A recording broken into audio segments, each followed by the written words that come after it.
এবার এগরার জেরথান পঞ্চায়েতে পাকা সেতুর উদ্বোধন। দীর্ঘদিনের দাবি মেনে কুদিগঙ্গা খালে তৈরি হলো পাকা সেতু।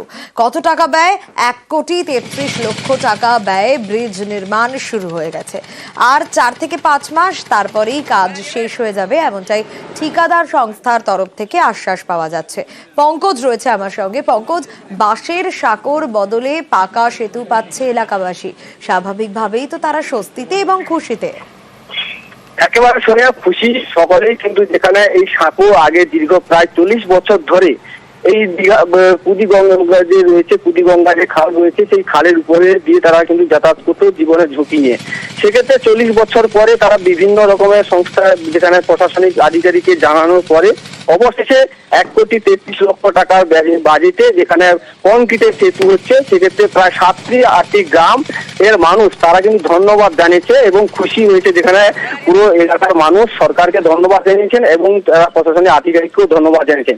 একেবারে তোমাকে জানিয়ে কি, এই কুদিগঙ্গা, যেখানে কুদিগঙ্গা যে খাল রয়েছে, প্রায় 40 বছর ধরে এলাকার মানুষ তারা বিক্ষোভ করেছে, প্রতিবাদ জানিয়েছে বিভিন্ন দপ্তরে। তারপরে এই যে উদ্যোগ, যেখানে উদ্বোধন করে যে কংক্রিটের পিচের উদ্বোধন করে দিয়ে গেলেন যে স্বয়ং যেখানে এলাকার যে প্রশাসন, যেখানে মহকুমা শাসক মনোজিৎ কুমার যাদব, তিনি কিন্তু উদ্বোধন করলেন। তারপরে কিন্তু যেখানে 4-5 মাস মধ্যে কিন্তু এই কংক্রিটের সেতু পুরো নির্মাণ কমপ্লিট হবে। এমন বেশ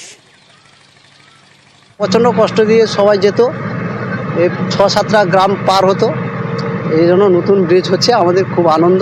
আগে কাঠের ব্রিজ ছিল, ভিডিও সবাই কাছে কমপ্লেন করেছি, তারপরে হয়েছে। গ্রামের মানুষের পক্ষে পুরোটাই উপকার। আর এরকম ব্রিজ যে এই গ্রামের মধ্যে হবে আমরা এখনো কল্পনা করতে পারিনি। এটা হয়েছে, খুব ভালো হয়েছে।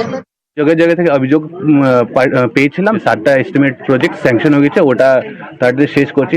মোটামুটি 3টা কাজ অলরেডি শুরু হয়ে গেছে, অনেকগুলো এগিয়ে গেছে। আর আশা করছি কি বৃষ্টির আগে এটা শেষ হয়ে যাবে, সো দ্যাট মানুষকে যাতায়াতের জন্য অনেক সুবিধা হবে। আর 2-4 জন অভিযোগ আছে, ওটাও আমরা পাঠিয়েছি অ্যাপ্রুভাল জন্য। যদি পেয়ে যাবো তো ওটাও চেষ্টা করবো, যদি হয়ে যায়।